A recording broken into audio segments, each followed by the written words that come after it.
Y aquí comienza, señoras y señores, minuto 1 en la pantalla de C5N, la realidad, hoy más que nunca.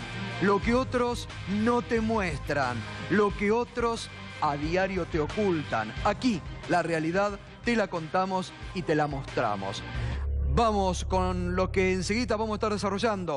Encuestas que preocupan al gobierno en el mayor distrito en la provincia de Buenos Aires. Los números que afligen a Mauricio Macri y a la gobernadora María Eugenia Vidal. Enseguidita lo desarrollamos. Una amplia encuesta, 1.500 casos presenciales en la provincia de Buenos Aires. Otra frase de Eduardo Amadeo, abriendo el paraguas, anticipando un eventual triunfo de Cristina Fernández de Kirchner, buscando la proscripción política. El PRO quiere proscribir políticamente a la expresidenta. No consigue la cárcel para la expresidenta y la quieren sacar de la cancha. Amadeo dijo hoy, con gusto pediría expulsar a Cristina Fernández de Kirchner. Y además, algo que también esta noche vamos a estar hablando, ajuste a los jubilados, cómo el gobierno nacional presiona a las provincias para que ajusten las cajas provinciales, para que ajusten sobre los jubilados. Lo vamos a estar hablando enseguidita, ¿eh? Bueno, comenzamos. Números que preocupan es el hashtag con el que nos puede acompañar. Ayer lo comentábamos, las recomendaciones de Jaime Durán Barba a los candidatos de Cambiemos para que no hablen de economía. Y pareciera que no solamente es para los candidatos de Cambiemos. Algunos medios pareciera que siguen el libreto de Jaime Durán Barba porque no tocan el tema económico en un momento donde el gobierno, ellos propios lo admiten, cuando uno conversa con funcionarios racionales, con integrantes de Cambiemos, se agarran la cabeza por el tema de las LEVAX, por la timba financiera. Hay duros cuestionamientos desde el interior a Federico Sturzenegger, el presidente del Banco Central, y son conscientes que la economía no arranca. Lo dicen incluso en sordina candidatos de Cambiemos de la provincia de Buenos Aires, que día a día se encuentran con la dura realidad del conurbano. Son los números que reflejan las opiniones de una amplia encuesta de Hugo Aime, uno de los encuestadores más serios de la plaza del mercado, que viene desarrollando desde hace mucho tiempo esta actividad, y que fíjese qué dato importante, son 1.500 casos presenciales, son encuestas a las personas, no son encuestas telefónicas, son encuestas a las personas en el territorio. Y vamos a ver los números de Hugo Aime. Mire, dice, gestión del presidente Mauricio Macri en la provincia de Buenos Aires. Desaprueba el 61% de la gente. 61% de la gente desaprueba la gestión de Mauricio Macri en la provincia. Aprueba el 34%. No sabe, no contesta el 5%. Vamos a otros números.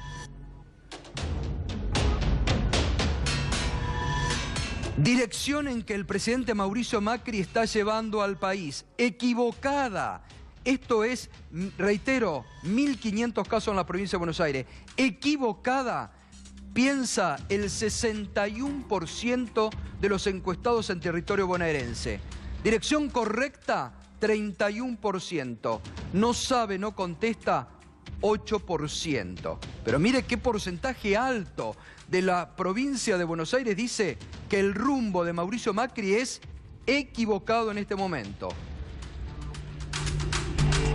¿Para qué sector social gobierna el presidente Macri? Esto es lo que más le preocupa a un sector del gobierno. Porque la percepción cada vez se acentúa más en que es un gobierno de ricos para ricos. Y lo dice en la encuesta. ¿Para qué sector social gobierna el presidente Macri? Los bonaerenses dicen, para los ricos, 65,3%. Todos los sectores, 25,4%. Para la clase media, el 6,1%. Fíjese el porcentaje que percibe que es para los laburantes. Para los trabajadores, el 1,3%. Es decir, los trabajadores no se sienten que el gobierno de Mauricio Macri haga algo por ellos. Vamos a estar enseguida hablando con Carlos Tomada, ex ministro de Trabajo, porque tiene datos de la realidad muy concretos sobre aumento en la conflictividad social y sindical en estos últimos meses por los despidos y por el cierre de fábrica. Y fíjense, la percepción, cuando le preguntan a la provincia de Buenos Aires, ¿para qué sector social gobierna el presidente Macri? Para los trabajadores, solo un 1,3%. Para los más necesitados, 0,7%. Acá está la percepción que se ve todos los días. Y encima, el jefe de gabinete, por ejemplo, Marcos Peña, que dice públicamente que hay un 30% que no los quiere a ellos. Lo dice el jefe de gabinete. Gobiernan para todos los argentinos. Esto es lo que el gobierno muchas veces, como ayer cuando veíamos, y vamos a recordar enseguida, las declaraciones de Jaime Durán Barba, despectivas hacia un sector muy vulnerable de la sociedad. Por eso dicen, para los más necesitados, el 0,7%. Seguimos adelante. Gestión de la gobernadora Vidal. Aprueba el 52%. Fíjese, además, qué cambio. Exalta la desaprobación al gobierno de Macri en la provincia de Buenos Aires, 61%. Sin embargo, la principal figura de Cambiemos, la gobernadora María Eugenia Vidal, mantiene todavía un nivel alto de aceptación en la provincia. El 52% aprueba la gestión, desaprueba el 41%, no sabe, no contesta 7%. Es decir, que María Eugenia Vidal tiene que lidiar con la desaprobación del gobierno de Macri en la provincia de Buenos Aires. Por eso, María Eugenia Vidal es la que lleva adelante la campaña. Por eso se pega a los candidatos Esteban Bullrich o Gladys González, porque es ella la que hoy hegemoniza capital político en la provincia de Buenos Aires. Vamos adelante. ¿Usted diría que hay que fortalecer a Macri votando sus candidatos o hay que ponerle límites votando a otros? Esto también es un dato importante. Fíjese, límites. Dicen que hay que ponerle límites al gobierno de Macri. El 64% de los bonaerenses sostienen que la próxima elección tiene que ser un límite al gobierno. Para fortalecer, 32%. No sabe, no contesta, 4%. Vamos adelante. Tendencia de voto. Acá viene lo importante. Si las elecciones fueran hoy. Unión Ciudadana, Cristina Kirchner, Jorge Tayana, 31,7%. Es un número que se va consolidando. Cambiemos, Bullrich, González, 26,2%, casi 5 puntos de diferencia. Massa Stolbizer pisándole los talones, 24%. Randazzo Casamiquela mucho más atrás, 6,4%. Pitrola, 3,1%. Izquierda al frente de Ripoll, 1,7%. Creo de Solana, 1,6%. De Genaro Bracera, 0,6%. Blanco Nulo, 2,8%. No sabe, no contesta, 2,1%. Pero aquí hay una tendencia que se va consolidando, que se da con otras encuestas que se conocieron en el día de la fecha, que le dan a la expresidenta 32%. Ahora, fíjese, la percepción también de la gente cuando Hugo Aime le pregunta, ¿y qué pasa si ganaría Bullrich en la provincia de Buenos Aires? Mire lo que responde la gente. Va a haber un ajuste mayor, opina el 42%. Se va a reafirmar la actual política económica y social, 36,5%. No va a haber ningún cambio importante, 36,4%. Va a terminar con Cristina Kirchner, 9,1%. Va a terminar con Sergio Massa, 3,3%. No sabe, no contesta, 4,1%. Pero hay una percepción que si el gobierno gana en octubre, viene por un ajuste mayor, que es lo que el propio gobierno está anunciando, ¿no? Y esto lo percibe el 42%. Vamos a otra encuesta que hoy también se conoció de Ricardo Rubier en la provincia de Buenos Aires, que viene midiendo toda la semana. Le da a Cristina Kirchner 35,1%, a Esteban Bullrich 31,8%, Rubier lo tiene mucho más alejado a Massa, solo con un 13,7%. Los otros candidatos: Florencio Randazzo, 9,7%, Néstor Pitrola, 2,5% y Pino Solana, 0,8%. La encuesta de Ricardo Rubier. Otro 1%, blanco impugnado 2%, no sabe, no contesta 4,2%. Ahora, en todo este panorama de mucha persecución, de búsqueda de proscripción política, Cambiemos busca proscribir políticamente, lo hemos dicho, por ejemplo, a figuras políticas que no están, sobre todo a la expresidenta. Mire lo que dijo Eduardo Amadeo hoy, abriendo el paraguas ante un eventual triunfo de la expresidenta. Con mucho gusto pediría la expulsión de Cristina del Senado de la Nación. Escuchamos lo que decía Amadeo. Eduardo, si Cristina Kirchner llegara a ser elegida como senadora, teniendo en cuenta que pesan sobre ella muchas acusaciones, ¿a vos te parece que también en ese momento, en esa eventualidad, en ese escenario, habría que analizar la expulsión de Cristina como senadora? Por supuesto, yo lo pediría con mucho gusto. Yo no soy senador, pero le pediría a mis compañeros senadores que pidan la expulsión de Cristina Fernández de Kirchner, que ahora está callada porque se le viene el mundo en contra si abre la boca. Ella fue la jefa de la banda junto con su difunto marido, como sugirió Devido dijo: yo cumplía órdenes. Yo creo que a Cristina le corresponde lo mismo que a Devido. Los términos, aparte en los que se expresan políticamente, no dejan que la justicia se exprese y ya son bárbaros en los términos que utilizan hacia el adversario político. Porque lo hacen sobre la expresidenta, la semana pasada lo hicieron sobre dirigentes importantes de la izquierda que tienen una trayectoria. Y también ayer veíamos, y se lo mostrábamos a Sergio Massa aquí en el piso, cómo también ahora empieza el Frente Renovador a recibir los propios cuestionamientos, duros cuestionamientos por parte del gobierno. Es decir, para Cambiemos, todo aquel que opina diferente es un enemigo a vencer, a proscribir, a sacarlo, a perseguirlo a través de la justicia o de los medios que están sin una base constitucional intentando, por ejemplo, en la Cámara de Diputados. Porque además, fíjese, hoy nuestra producción fue al archivo. Qué importante cuando se debatía en el año 2005 la incorporación de Luis Patti. Luis Patti, con todos los cargos que ha tenido sobre su pasado, sobre las denuncias judiciales en su contra, y cómo en ese momento el PRO lo defendía. ¿Y qué opinaba el PRO sobre los legisladores electos por la gente? El propio Mauricio Macri en el 2005 decía esto. En el caso Patti, nosotros tenemos claramente una posición. Patti tiene que asumir. O sea, esto es un disparate que porque alguno quiera tomarse revancha por cuentas del pasado, cuando la gente lo votó y no hubo vuelvo a repetir, y no tiene ningún tipo de condena, él no puede asumir. O sea, y si el gobierno, cuidado, redobla de vuelta su apuesta y utiliza sus votos para que Patti no asuma, de vuelta estamos estafando la decisión de la ciudadanía. Pero, digamos, ellos tienen los votos.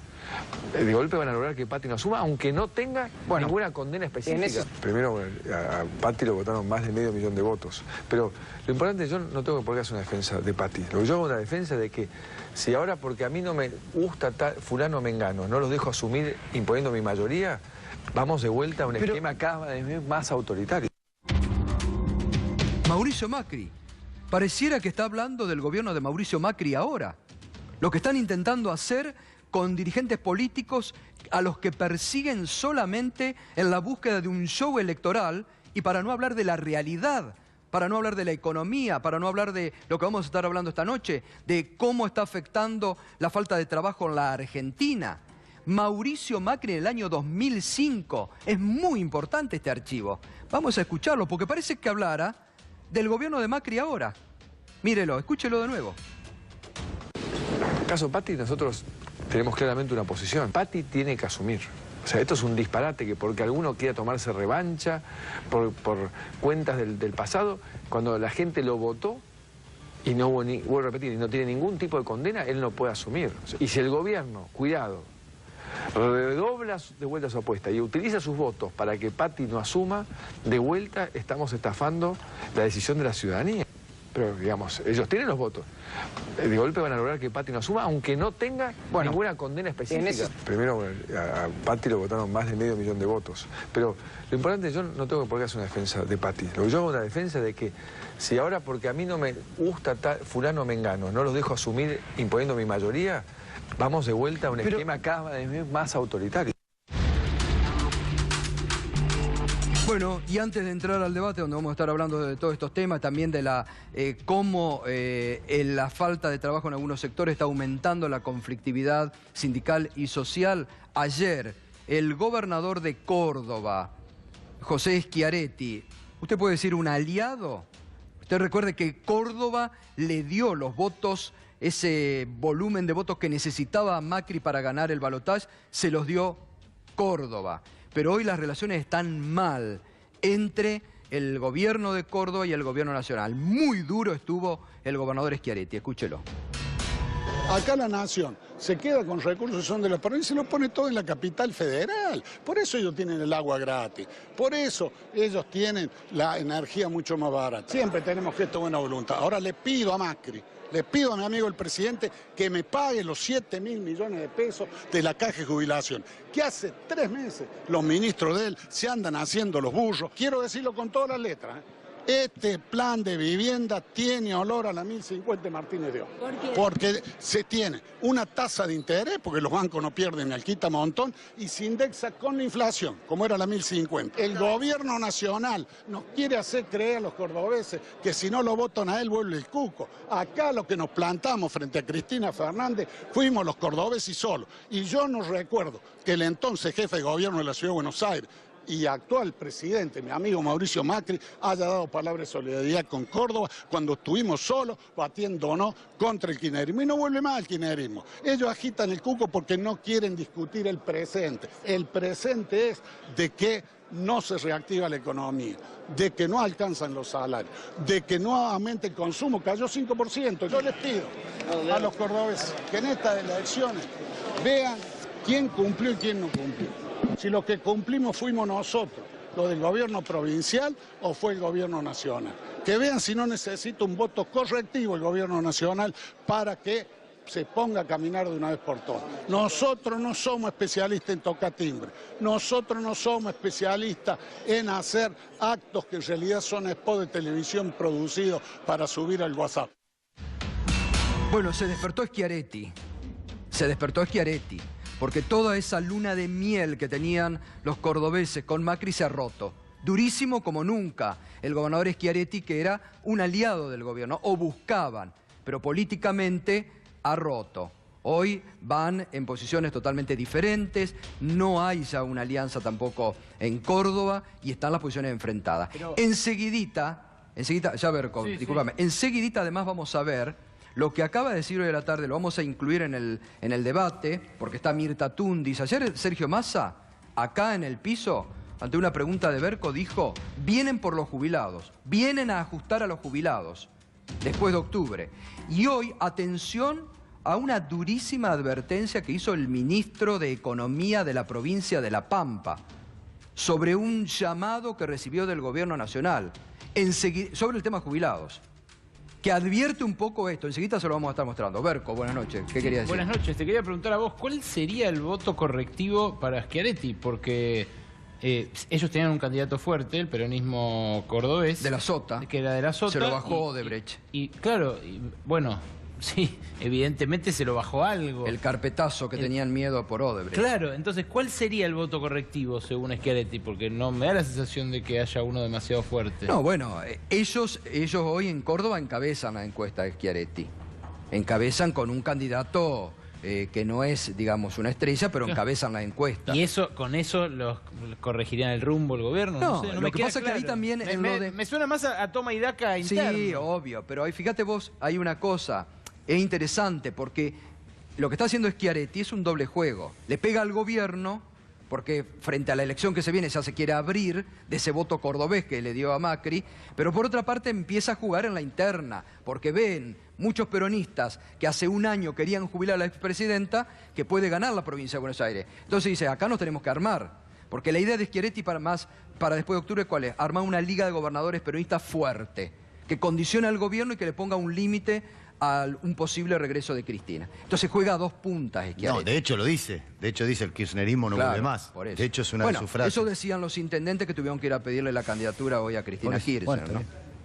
Bueno, muy bien. Tenemos un debate que promete esta noche, ¿eh? Está Carlos Tomada, está Daniel Lipovetsky, está Mirta Tundis, que está siguiendo muy de cerca todo este tema jubilado, y está Diana Conti, que viene de la Cámara de Diputados, donde hoy el oficialismo finalmente votó en comisión la expulsión. Nos va a contar qué puede pasar mañana. Tomada, buenas noches, Carlos. ¿Aumentó la conflictividad social en la Argentina y laboral en estos últimos meses? Sí, claramente se observa, según los propios datos del Ministerio de Trabajo, un crecimiento de la conflictividad. Y si no tomamos los datos, la realidad te lo está marcando claramente. Y sobre todo, porque ahora estamos enfrentando la parte más dura. Empezamos a enfrentar la parte más dura de la conflictividad. Al principio teníamos los despidos por ajuste, por achicamiento de la dotación. Ahora estamos empezando a tener por cierre de fábricas. Casi todas las semanas hay cierre de fábricas.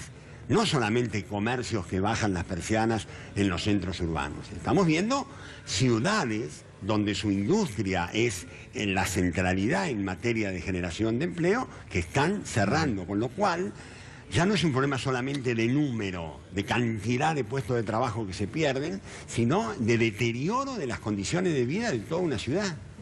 Y entonces, me parece que esto está marcando no solamente un crecimiento de la conflictividad en cantidad, sino también un daño muy profundo en... Ahora, ese crecimiento de la conflictividad, ¿en qué se puede traducir en el día a día?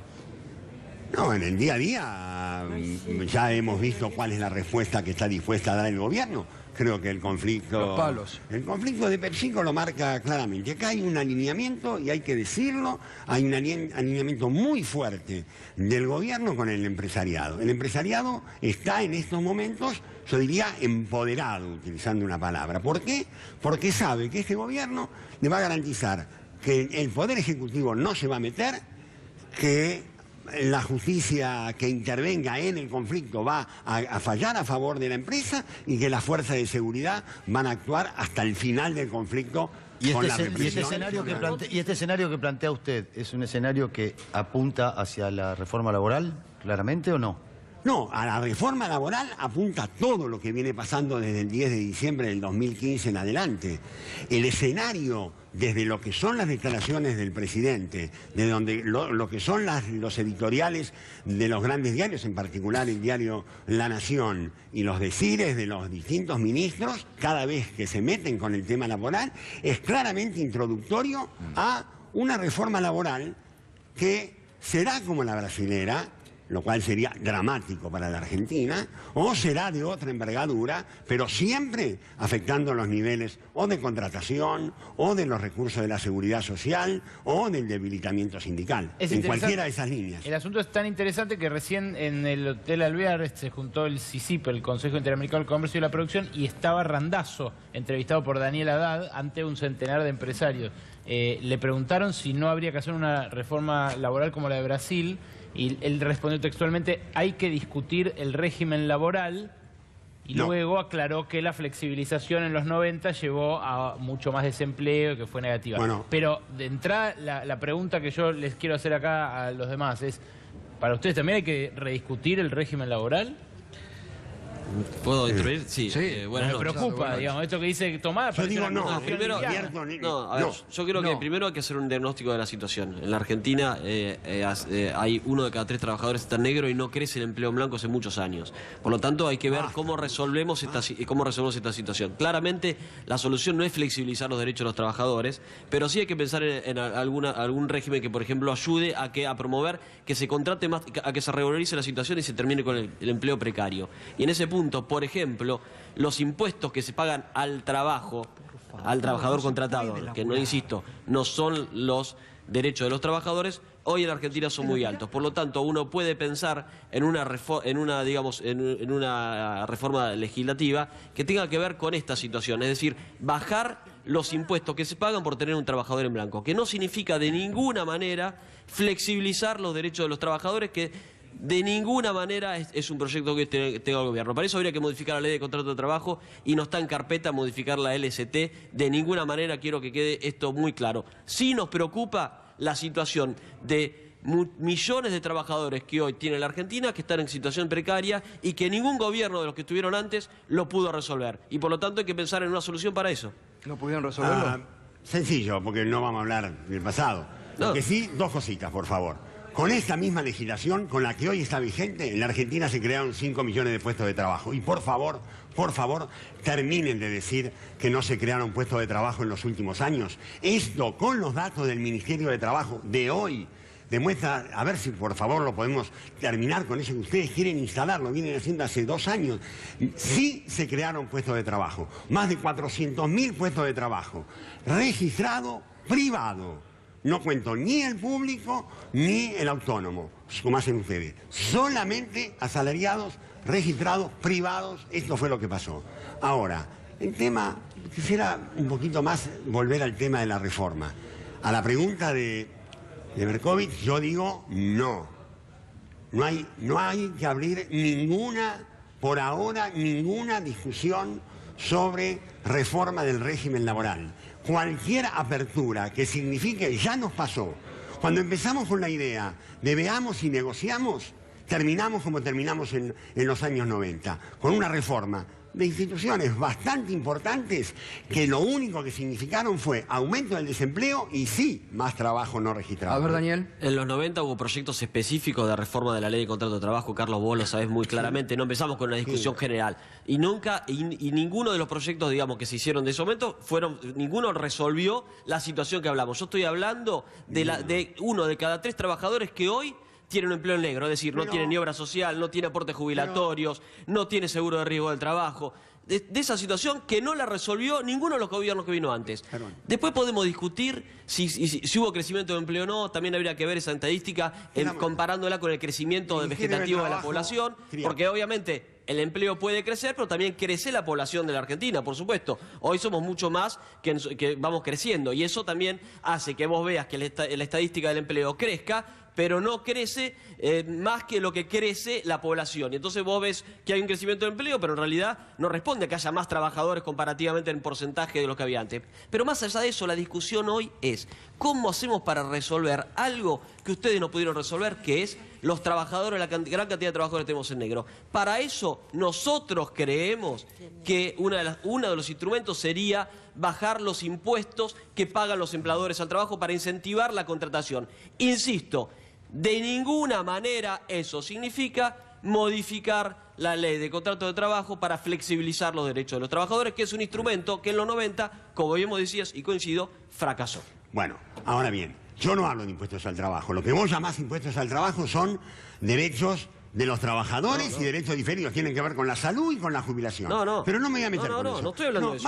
Vamos a hablar de otra cosa. Yo sé que esto te va a poner nervioso. No me pongo nervioso. La reforma laboral en Brasil, que van a decir, no, nosotros no tenemos nada que ver. Mira, acá hay un proyecto muy claro y cuando las barbas de tu vecino ves afeitar, pon las tuyas a remojar. En Brasil se ha puesto en marcha una reforma laboral que tiende a terminar con el derecho del trabajo, tiende a terminar con los sindicatos, pero acá, y tiende a terminar con el trabajo en relación de dependencia. La modificación de la consolidación de leyes de trabajo de Brasil, digamos, modifica un montón de cuestiones que aquí en la Argentina no existen. Por ejemplo, son incomparables, Carlos, son incomparables. Por ejemplo, en la Argentina, en Brasil es obligatorio el aporte sindical, lo están modificando. En la Argentina es voluntario. Hay una gran diferencia. Son incomparables, Carlos. No tiene nada que ver la modificación. No tiene nada que ver la modificación brasileña con lo que vamos a hacer nosotros. Nada que ver. Por favor, espera un minuto. Yo lo que quiero decir es que más allá de las reformas que sí tiene el proyecto brasilero en materia de derecho individual, que no me quiero detener con eso, en el fondo, el objetivo que persigue esa reforma son los mismos objetivos que declara el presidente de la Nación, que celebran los editoriales de la Nación, que celebran vergonzosamente algunos profesores universitarios que deberían quemar todos los libros con los que estudian y con los que enseñan. Y eso significa esa reforma aplicada en la Argentina que no está tan lejos. No está en carpeta aplicarlo. Yo lo único que te digo es la realidad es que deberíamos pensar a sentar cómo hacemos para resolver, la situación. A mí me preocupan esos trabajadores que hoy están en negro, y por lo tanto cuando hay aumento de paritario no lo tienen. La verdad, ustedes no lo pudieron resolver, lamentablemente no lo pudieron resolver. Y no, Carlos, las estadísticas marcan que hace años que en la Argentina 1 de cada 3 trabajadores está en negro. Lamentablemente no lo pudieron resolver. Fracasaron, pensemos en otros instrumentos para hacerlo. ¿Me permiten un minuto? Cuando ustedes bajen, no te voy a decir los 18 puntos que bajamos nosotros, que vos sabés que bajamos 18 puntos en trabajo no registrado. Cuando ustedes bajen, no la mitad, la cuarta parte de eso, nos encontramos de nuevo y charlamos. Qué bueno que hablas de la herencia recibida. Usted dice que nosotros tenemos que hablar de la herencia recibida, ustedes sí. Bueno, no, yo no hablo de la herencia recibida. Siempre está bueno hablar de lo que uno recibe. Siempre está bueno. Yo no hablo de la herencia recibida, hablo de lo que hicimos nosotros. ¿Me permiten un minuto? Vamos a ver lo que advertía el ministro de Economía de la provincia de La Pampa respecto a los jubilados en la tarde de hoy. Vamos a verlo, a ver.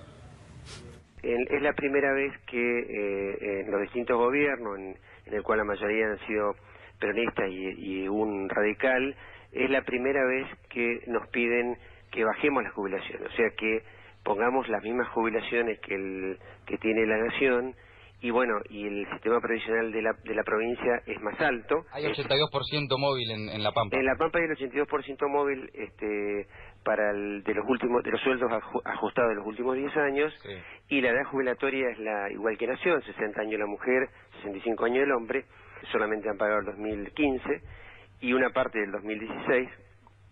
Y por esa razón, ante esta novedad, y habiendo agotado todas las vías administrativas y políticas, es que va a reclamar judicialmente. Bueno, Mirta Tundi, el pedido del Gobierno Nacional a las provincias, ¿van por la Nacional ya también? Está desde el año pasado el tema de armonizar todos los sistemas. Están las provincias que no transfirieron al sistema nacional y obviamente tienen requisitos diferentes, bien lo decía en este caso el gobernador de la provincia de La Pampa, la provincia de Buenos Aires, la provincia de Entre Ríos, de Santa Fe, todos los sistemas que no han transferido mantienen una relación del sueldo de actividad. Depende de la edad en la que se vaya, se van con el 70, el 80, el 82% móvil, tomando en cada sistema el requisito que pida. En la provincia de Buenos Aires dice de los 3 años estar en el mejor cargo, ajustar, ¿no? Digamos, en realidad armonizar, establecer a nivel nacional las edades. Los que más están preocupados, por ejemplo, son los docentes, porque en las provincias se jubilan, en algunas provincias se jubilan a edad inferior a la de Nación. En Nación es 57 la mujer, 60 el hombre, 25 años de servicio y 10 al frente del grado. En la provincia de Buenos Aires se jubilan a los 50 años. Pero es armonizar para abajo. Es armonizar para arriba, o sea... ¿para arriba o para abajo? No, es armonizar para arriba, llevar la edad jubilatoria a la misma que tiene Nación. No, yo decía y la plata también, porque si quieren modificar de acuerdo al sueldo en actividad, en realidad lo que están diciendo a nivel nacional no es de acuerdo al sueldo en actividad, es de acuerdo a un promedio de los 10 últimos años. Claro. Es cambiar el sistema, es armonizar y establecer un parámetro similar al de Nación. Obviamente que las provincias y los mismos empleados se resisten porque perderían este derecho adquirido después de tantos años. Ahora, anoche Sergio Massa, estando acá, dijo, vienen por los jubilados. No me cabe duda que el gobierno viene por los jubilados y le va. Porque está la intención también de este Código de Seguridad Social de reformar el sistema previsional, la intención de elevar la edad. Ya lo venían diciendo, ya lo dijo Regazzoni mientras estaba al frente del PAMI, que lo ideal sería que se pueda trabajar hasta los 70 años. Lo escuchamos al director ejecutivo de la ANSES diciendo que su papá trabaja a los 70 años, está muy bien. Yo digo que hay mucha gente que quiere trabajar hasta los 70 años y más, depende de la actividad que está haciendo. El gran problema, también lo está reconociendo Daniel, y lo está reconociendo Carlos Tomada, el exministro, no es de ahora, desde hace mucho tiempo, no hay trabajo. O sea, hoy por hoy hay personas, yo hoy vengo de Merlo, de atender jubilados y demás, y tenía hombres de 50 68 años, de 63 años, que no consiguen trabajo, que no tienen todos los años de aporte y su preocupación de cómo se van a jubilar. Así que imagínate que lo eleves a 67 el hombre. Primero que la mujer ya tiene 65 años. La ley establece que tienen la opción y no hay mujer que se vaya antes, salvo que sea una empleada doméstica o que tenga que viajar y que tengan sueldos muy bajos. Pero la verdad es que las mujeres se quedan hasta los 65. ¿Vienen por la reforma también al sistema jubilatorio? La verdad que me llama la atención la declaración de Massa, ¿no? Que fue tuvo en el ANSES y fue durante la etapa donde el ANSES apelaba todos los juicios provisionales, los llevaba hasta la corte, haciendo que los jubilados fallezcan en el camino. Nosotros implementamos Ustedes también apelaron, No, nosotros Daniel. implementamos una reparación. Apelaron 200.000 Mirta, nosotros implementamos una reparación histórica. Hoy hay ¿A quién benefició? Déjame terminar un poquito, después cualquier cosa debatimos. Me gustaría que no me hagas así porque siento que me estás despreciando. Perdón, discúlpame, te pido disculpas. Sí.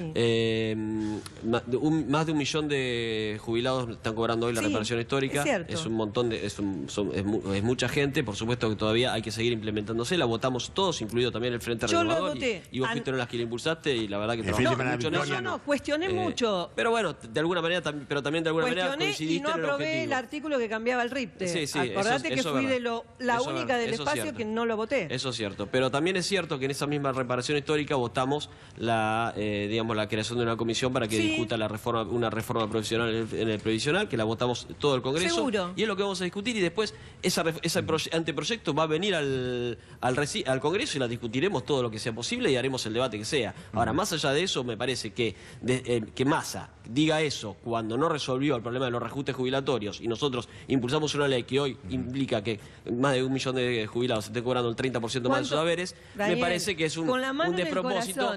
Me parece que hay que hacer, digamos, yo tengo el mayor del respeto por vos, sabés que la relación que tenemos, pero me parece que hay algunas cosas de Sergio Massa que son inentendibles, como Sergio no está, decir, estoy hablando yo. Bueno, pero, dirigiste a mí en tal caso. Como decir bueno, que, entonces Mauricio Macri dijo que iba a pagar el 82% a los jubilados, le dijo que iba a eliminar el IVA, firmaste la ley de estatización de aerolíneas y fuiste quien la firmaste y hoy terminamos pagando, el Estado va a terminar pagando 320 millones de dólares por un juicio justamente por una ley que él impulsó. Hay que hacerse cargo de alguna manera.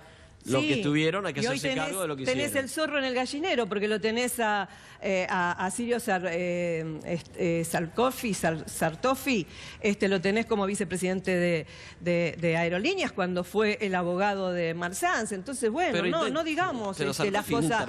No intervino en toda esa situación. Mirta, vos lo sabés bien, que no intervino. Intervino como abogado mucho previamente a la ley de estatización. De los fondos buitres, Barbosi, que de los fondos buitres que es recontra amigo, es el que compró la deuda, es el que compró la causa de Aerolíneas y que es recontra amigo de yo creo que Massa tiene que hacerse cargo. No hablemos de Massa. Massa dijo ayer, por eso Massa dijo ayer que no iba por los jubilados. Yo digo, Massa debe hacerse cargo de lo que no resolvió cuando fue pero él es el que jefe del impulsó la ANSES ley para y que jefe se de le gabinete pagan los del 120 días hábiles a los jubilados y hoy no le están pagando la sentencia dentro de los 120 días hábiles. Tampoco se la pagaba, Mirta, vos lo sabés bien. Mirta, vos lo sabés bien que no se lo pagaban. Dentro de lo que estaba el presupuesto. Andá a la Valle 1268. ¿Cuántas ejecuciones previsionales hay iniciadas porque la no paga? Con una mano en el corazón. Miles. ¿Cuántos aceptaron la reparación histórica de los que están en juicio? ¿Sabés cuánto? Y te lo digo porque lo dicen los jueces. Fantini, lo dice la doctora Braghini. El 5%. Quiere decir que toda la totalidad sigue. ¿Sabés quiénes aceptaron? Por lo cual yo aprobé esa ley y la acompañé y lo dije en el recinto y lo dije. Cada vez que me cuestionaron que yo aprobé esa ley, estuvo acá el secretario de Seguridad Social, el secretario de APO, que me cuestionó a mí haber aprobado. Leonardo dije Fabré. que sí, Leonardo Fabré, que dije que sí, yo la aprobé porque había muchos jubilados que no tenían posibilidad de hacer juicio y era una posibilidad. Pero si hay 6.700.000 jubilados y 2 millones son los que van a recibir, vamos a decir, no es que todos se van a beneficiar. Yo lo que quería es que digan que se van a ajuste beneficiar mucho más los anteriores para que un antes. sector de jubilados, no una reparación histórica. Antes ninguno, 1 millón, no estamos hablando de un numerito. Pero no es 1 millón de abuelos que van a cobrar un 30%, que están cobrando un 30% es un más. reajuste administrativo. A ver, Tomada quiere preguntar algo. Una cosita, digamos, porque vos dijiste así. Y que la quiero hacer hablar a Diana Conti también. Que quede claro que nosotros no votamos. Es un placer que no, como dijiste, el Congreso lo votó. No, nosotros no lo votamos. En definitiva es el Congreso, Carlos. Bueno, no simplifiqué. Es una ley, a eso me refiero. ¿Sabés por qué? Porque hay diferencia. No estamos en el mismo espacio político los tres y nosotros tenemos en eso un comportamiento muy claro. Y te quiero decir algo sobre esa ley. Esa ley lo que va a hacer a la larga y a la corta más bien, va a hacer aumentar la cantidad de juicios. Va a aumentar, porque los juicios, además de, esto también hay que decirlo, venían descendiendo, porque hacia el 2019... Hacia el 2019... Yo no lo veo que venía descendiendo. 8.000 causas por mes. El sistema previsional estaba... La justicia previsional estaba colapsada, Carlos. Yo no vi que venía descendiendo, la verdad. Venía descendiendo y la verdad que no lo puede veo. explicar por qué. No lo sé. Porque estaba funcionando el sistema de la indiferencia a la fecha del cese. Pero como es un tecnicismo, lo digo. Ahora, yo te digo, ustedes con eso lo único que hicieron fue un golpe de efecto. Solamente un golpe de efecto. 1 millón de jubilados que cobran más del 30% de saberes que antes. Vamos a ver qué es lo que pasa. A mí me parece que hay 1 millón de personas que están mirando Tecta diciendo yo cobro un 30% más. Que me miren. Eso no es a la corte, no es un golpe de efecto. Es una realidad. Es una realidad. ¿Hoy sabés cuánto cobraban? 10 pesos. Nos han obligado a renunciar a sus derechos. Digamos, ahí estamos de la herencia recibida. Cobraban 10 pesos, 50 pesos. Bueno, mira, justamente la herencia recibida. 10 pesos, 50 pesos, 100 pesos. En verdad, no es un 30%. Hay promedio. Hay gente que ha recibido 3 veces más. No, es verdad. Pero hay gente que ha recibido 10 pesos, 50 pesos. ¿Me permiten un minuto? Es un promedio. ¿Me permiten un minuto? Sí, eso es correcto. Ahora seguimos con el tema que es muy interesante. Vamos, hoy la Cámara, el bloque oficialista, en la comisión respectiva, aprobó un dictamen para la expulsión de Julio De Vido. Ahí teóricamente mañana lo tendrían que tratar en el recinto. El presidente Macri, ¿qué dijo hoy sobre este tema? Presidente, me corro un poquito para el escenario nacional. Usted sabe que mañana es un día clave en el recinto. ¿Cómo se prepara el oficialismo para intentar contar con los votos suficientes para expulsar a De Vido? Estamos muy preparados y estamos convencidos que va a ser muy útil para la Argentina ver si somos una mayoría los que estamos en contra de la impunidad y que queremos un cambio en serio, o si todavía hay gente que va a intentar seguir generando impunidad para que las mafias sigan dominando en parte nuestras vidas. Tenemos que trabajar en serio para que este cambio que hemos decidido se consolide. Es un cambio que nos vincula con la verdad, con la transparencia, con poner el Estado al servicio de la gente y no de la política, y que justamente debido fue el sinónimo de lo contrario, de haber puesto el Estado al servicio de la política y de unos pocos. Exacto. ¿No? Y eso es lo que queremos que quede claro mañana. Bueno, Diana Conte dijo que mañana el presidente se va a ver quiénes están del lado de las mafias o quiénes están a favor de... Bueno, espero que a esta altura ya se haya mirado cuando en el caso Patti se expresó como expresó, además que eso lo decía en la televisión porque no venía nunca al recinto, habrá venido una vez en todo el año cuando era diputado. Yo creo que lo que está haciendo el Congreso en el camino hacia el intento de expulsar a un legislador nacional no tiene ningún sustento constitucional, es violar por mayorías coyunturales, imponer una interpretación constitucional que no es la que corresponde aplicar y que nunca se aplicó de tal manera, violar los tratados internacionales de derechos humanos, que pone límites a la restricción de los derechos políticos o solo cuando hay para el caso que estamos hablando, cuando hay una condena dictada por un juez luego de un debido proceso legal. Pero Patti en aquel momento tampoco tenía condena. Exactamente. En el caso de Patti no tenía condena, pero se trataba de delitos de lesa humanidad. Y esto fue todo el tiempo expresamente dicho como excepción. Y por eso, porque habiendo habido impunidad en la Argentina, haber llegado a las condenas nos costó muchísimo más tiempo. Pero fíjate que incluso en el caso Patti, la mayoría que se logró en la Corte Suprema para dictar fallo, porque el tema fue apelado, tanto el de Patti como el de Bussi, y la Corte dijo que era inconstitucional el proceder del Congreso. Mi proceder en aquel momento fue inconstitucional según la Corte. ¿Y qué busca el gobierno? Yo creo que se busca dos cosas. Primero, tapar la propia corrupción. Segundo, que se estén hablando de estas cosas, que parte es entendible para la gente, pero cuando empezás a hablar de fuero, no toda la ciudadanía sabe de qué se trata. Y por supuesto, para no hablar de lo que se estuvo hablando acá hasta ahora y de otras cuestiones que vos diste cuenta a través de números y encuestas sobre lo que piensa la gente. La gente está preocupada y reprueba al gobierno nacional, el gobierno de mi provincia, la de Buenos Aires, porque está angustiada, porque o perdió el trabajo, tiene miedo a perderlo, porque no llega a fin de mes y porque se les desorganizó la vida. ¿Tienen los números del gobierno o no para...? Yo creo que no lo tiene. Hay 4 dictámenes, porque el PRO tiene uno y el Frente Renovador otro. La publicidad es dura. Yo creo que hay caminos parecidos a la extorsión que se están implementando sobre algunos de los legisladores o a través de los gobernadores. Esperemos que la defensa de la Constitución Nacional y de la democracia argentina mañana aflore en el Congreso con el rechazo que corresponde a cualquier tipo de persecución política como esta. Ahora le pregunto a Daniel Lipovetsky, pero antes, Berco atenti con lo que va a comentar sobre las asignaciones universal por hijo y una modalidad que está analizando el gobierno que ya puso en marcha. Berco. Sí, Gato, esta semana empezó en las UDAI del ANSES, en las sedes del ANSES de atención al público, a moverse mucha gente entusiasmada o por lo menos aliviada ante la perspectiva de un crédito para beneficiarios a asignación universal por hijo. Ojo a lo que toman, es el consejo o la sugerencia para quienes están en este universo. El gobierno lo muestra como un alivio frente a los intereses que cobran las financieras, que son usurarios, por supuesto, para la gente que no accede a las condiciones que exige un banco para prestarle dinero. Ahora, ¿cómo son estos créditos? Bueno, primero, son al 24% de interés anual. Prestan hasta 3.000 pesos por hijo a 1 año o hasta 5.000 pesos por hijo a 2 años.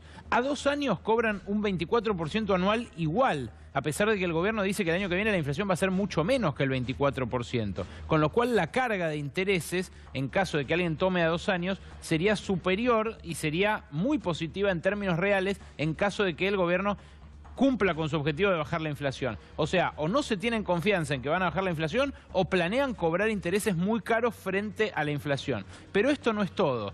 Esto lo venimos advirtiendo nosotros desde el día 1 porque esta estrategia de endeudar al soberano para compensar la pérdida de poder adquisitivo de las asignaciones por hijo y de otras prestaciones sociales es un manotazo de agua para intentar salvar el consumo, pero tiene su peligro. Ahora, lo que advirtió además esta semana ante la lectura del decreto y ante el inicio de la puesta en marcha de esto, el ISEPSI, que es lo conduce Isaac Rudney, que es un organismo técnico que depende de la Fuerza Libres del Sur, o sea, unos que no son ni kirchneristas ni macristas. ¿Qué advirtieron? Que en el decreto que firmó el presidente Macri la semana pasada se esconde un embargo contra los beneficiarios de la asignación por hijo. Y tenemos la norma, no es una interpretación, sino que lo dice claramente la norma, solo que, como no dice la palabra embargo, no había surgido hasta ahora, no se había comentado en medios de comunicación hasta ahora. Fíjense, el artículo 3º lo que dice es que se sustituye, esto es un decreto de necesidad de urgencia, que modifica una ley, y ahí tenemos... bueno, habrá que justificarlo, ¿no? Salvo que alguien vaya y pida que se lo declare inconstitucional.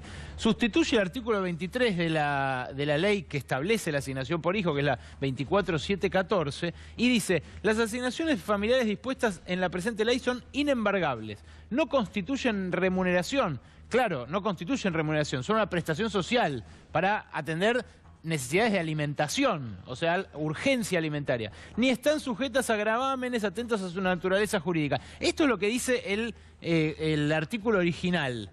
Ahora, lo que agrega el decreto es este último acápite, esta última adenda al párrafo, que desnaturaliza lo que dice anteriormente y dice: sin perjuicio de lo dispuesto en el párrafo anterior, la ANSES podrá afectar dichas prestaciones a los fines del inciso N del artículo 74 de la ley 24241. ¿Saben qué es el inciso N del artículo 74?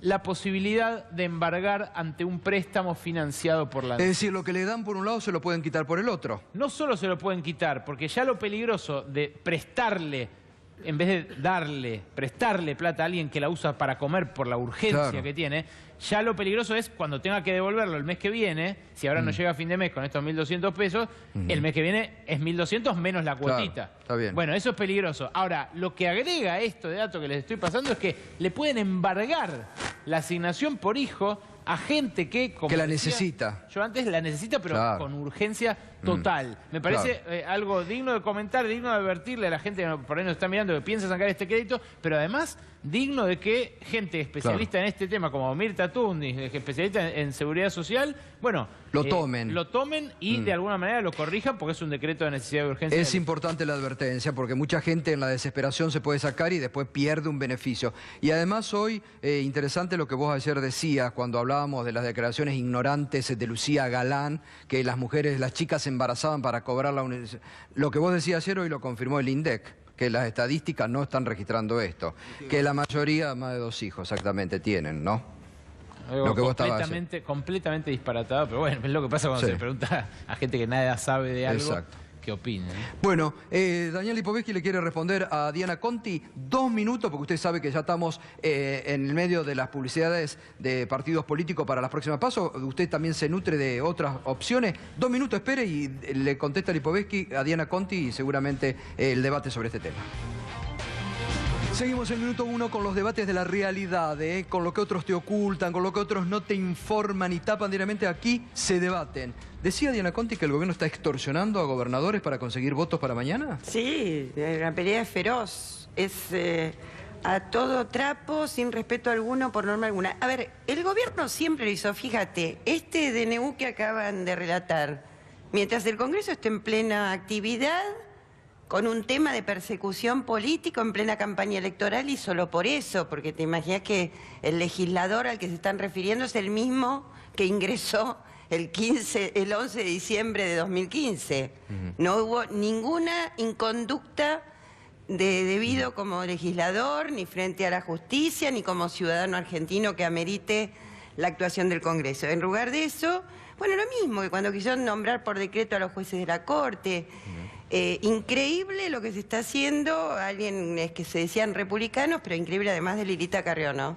Lo de Lilita Carrió es inexplicable cómo torció el rumbo y no sé a cambio de qué, pero todos los principios republicanos que defendió desde que fue constituyente los está tirando por la borda. ¿No se peleó con la izquierda? No, es bochornoso.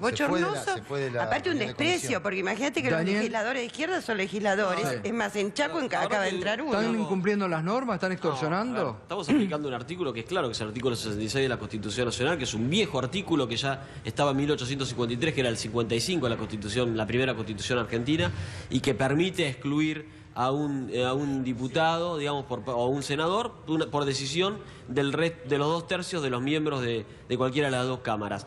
Es un artículo que se ha aplicado varias veces en la Cámara de Diputados. Los últimos casos fueron el de Godoy y el de Luque, 2 casos también de situaciones gravísimas, por supuesto, como puede ser, por ejemplo, Godoy amenazando de muerte. Pero eran mientras ejercían el cargo de diputados. En el mismo caso, en ese caso tampoco había condena y fueron excluidos. Y en el caso de Patti, que está bueno retomarlo, es muy distinto a este. ¿Por qué? Porque lo que se hizo fue no dejarlo jurar. Entonces, ahí lo que dijo después la Corte, lo que contaba recién Diana muy claramente, es que la Corte dijo, no, ustedes no pueden en ese momento, lo único que puede hacer la Cámara cuando jura un diputado o un senador es evaluar los documentos formales, pero no si es digno o indigno para integrar la Cámara, que es una evaluación que la puede hacer después cuando ya está integrando la Cámara, que es lo que se está haciendo hoy con Devido. Nosotros creemos que el diputado y exministro Devido, que es el diputado que tiene más causas abiertas por tema de corrupción en la historia de la Cámara, más de 100, algunas con un avance muy importante y grave, como es el tema de la causa de 11, son las que ameritan la aplicación del artículo 66, que es un artículo, insisto, de la Constitución. No hay ilegalidad que valga, teniendo en cuenta que estamos aplicando un artículo que está previsto en la propia Constitución. Bueno, les agradezco a todos por el debate. Gracias, Carlos, gracias, Mirta, gracias, Diana, y gracias, Daniel. Gracias, Gustavo. Compañeros, gracias por... Aquí se debatan los temas de actualidad, no solamente los electorales, sino los que les preocupan a ustedes. Breve corte y venimos para el cierre en minuto 1. Intenso el programa de hoy, como todos los días, mostrando la realidad, debatiendo lo que pasa en la calle, lo que le pasa a usted, la conflictividad social, producto del cierre de fábricas, de la desocupación que está aumentando, y mostrando en el inicio del programa los números de las encuestas que preocupan al gobierno en estos momentos. Por eso tal vez buscan de todas las formas, lo están intentando pero no lo logran por la vía judicial y ahora por la vía política, proscribir todo lo que sea kirchnerismo, ya no solamente kirchnerismo, ahora también van por la izquierda, por Sergio Massa, es decir, un gobierno que cada vez está teniendo rasgos más autoritarios en el manejo con la oposición. Muy bien, se nos termina nuestro tiempo, pero ya comienza Iván Antonio Jagroski. ¿Cómo anda? ¿Qué dice Darío... Gustavo Fabián Silvestre? ¿Cómo está usted? Fantástico. Darío Gabriel Gaño. Sí, no me llamo Antonio, ¿eh? Vamos, he averiguado muy bien. Que a usted no le gusta es otra cosa. Asuma lo que sus padres le han puesto. No es un dato eso, no es un dato. ¿Con qué venimos? Bueno, vamos a hablar de Julio Miguel Devido, concretamente, de hecho el hashtag del día de hoy es dólar o debido, ¿no? ¿De qué va a hablar la ciudadanía? Si va a hablar del precio, de los precios, como dice acá bien siempre Darío Gañó, o si va a hablar de corrupción, o de presunta corrupción y de inhabilidad moral, El gobierno quiere que se hable de esto, pero cuando llega la factura de luz, de gas... Es un tema muy preocupante ese de la factura de luz. Pero las encuestas, las que ustedes estaban marcando, que nosotros ampliamente también dimos, le están mostrando al gobierno, el territorio bonaerense, aquí está la preocupación del gobierno. Es que... Un alto índice de desaprobación y un alto índice de preocupación, porque hay un sector que la está pasando muy mal en la provincia de Buenos Aires. Es que la economía, pese a que Durán Barba no le guste, es la primera candidata. Exacto. Y lo que vimos en los números de que se conocieron hoy y que se van a conocer en los próximos días, es una brecha cada vez más grande entre los números que dan bien de la economía, que hay algunos que le está yendo mejor, y algunos números que preocupan sobre todo en el conurbano. Tiene que ver con eso también, ¿no? Sí. Así es. Bueno, buen programa. Muchas gracias a todos, Fabián. Buenas noches.